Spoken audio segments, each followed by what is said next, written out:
Welcome back, everyone. Here with Jon Grant, Managing Director of World Assets, a good friend of mine, and he's here to talk about investments. So just straight into it. So you run a fairly niche investment business, Jon. Financial planners do lots of different things, holistically, retirement planning, education planning, savings plans, etc. But you specialise in one particular area. Do you want to just talk us through what you do and a little bit about yourself? Sure. Thanks for having me. Been in the industry a good 17 years now. It's flown by, actually. But over that time, I think I've just found out I'd like to more specialise in what I like to give advice on, which is investment side of things. Yes, advisors can advise on insurance or debt reduction, retirement planning, social security. There's many different ways in which advisors can help individuals. In my case, over the past 7 or 8 years, I've been doing a bit more with asset allocation and investments. So that's where I'm at the moment, and that's where I get a lot of enjoyment and job satisfaction from. Yeah. Excellent. So heavily into direct shares.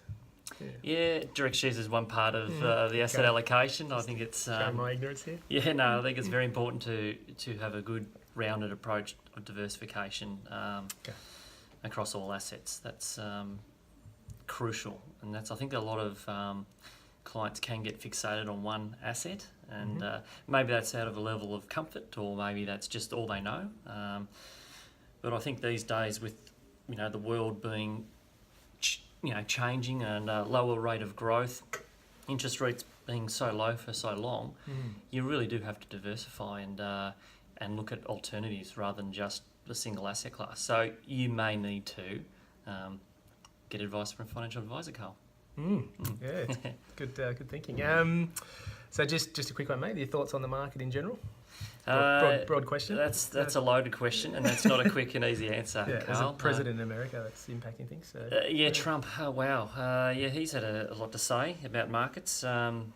He has said some interesting things about the markets being overvalued, and that's probably one of the few things I've agreed with, actually, with President Trump. Yeah, I think it's in most developed countries, with all the weight of stimulus money packages coming into markets, it really has created a bit of a bubble in many share markets. So at the moment, again, it's important to diversify, seek professional help and guidance and advice in laying out a plan, so you can have a rounded approach, so that if you're in one asset class and it does have a pullback or a crash, in a sense, that you're not going to be greatly impacted.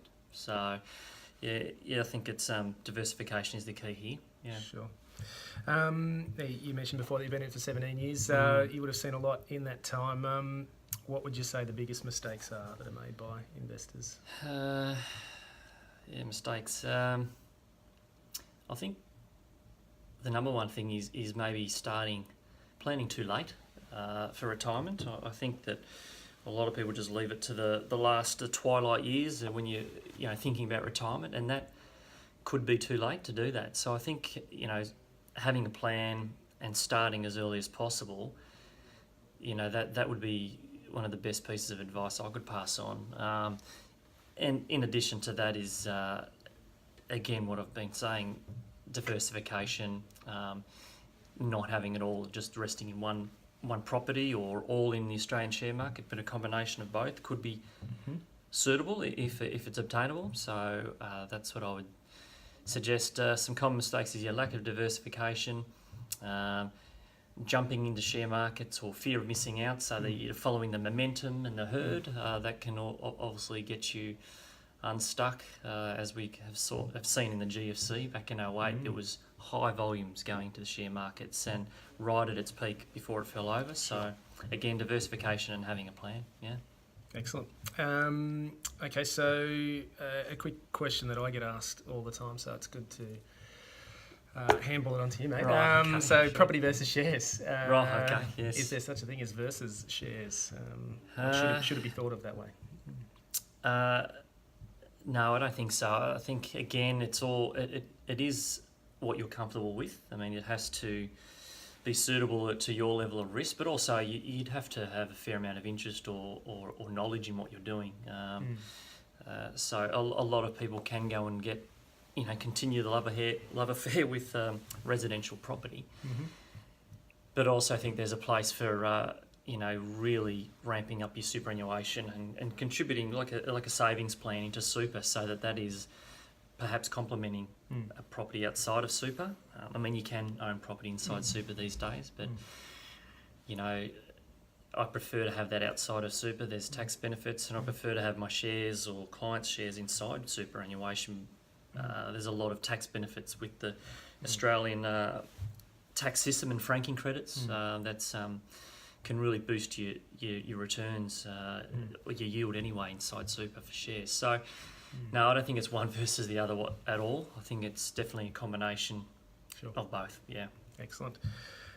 Key word today is diversification. Yeah, it is. That's right. And I should also say that this is all just general discussions, general advice only. Absolutely, yes. Definitely seek professional advice. Hopefully there's a around disclaimer. your own circumstances. Yes. That is the disclaimer. Thanks. But really quality stuff there, mate. So thank you. And just finally, what's the best piece of financial advice you've ever been given? I ask all of my guests, all three of them now. Yes. Best piece of financial advice. Yeah. Well, there was one wise old owl that I used to work with many years ago, and that's stuck in my head. And you may have heard me say this before: is how you start is how you finish. And I just think that applies to a lot of different things, and definitely to financial planning and retirement. You really need a plan. That's the other one. You fail to plan, you plan to fail. That ties in with that. So I think you need to start with a plan, and you should get to your end goals in retirement, and that's just made sense with me for many years in just financial, but also in other parts of family and personal life as well. Yeah. Excellent. That's an interesting one, mate. And I couldn't agree more. Australians have definitely got a she'll be right, mate attitude in a lot of cases. So the earlier we can start and have some sort of roadmap, the better, most definitely. So absolutely, yeah. So thanks, John. Thanks for no your problem. time today, mate. Happy to be thanks here. for joining me. Thanks for the Good coffee. on you. Pleasure. Thank you.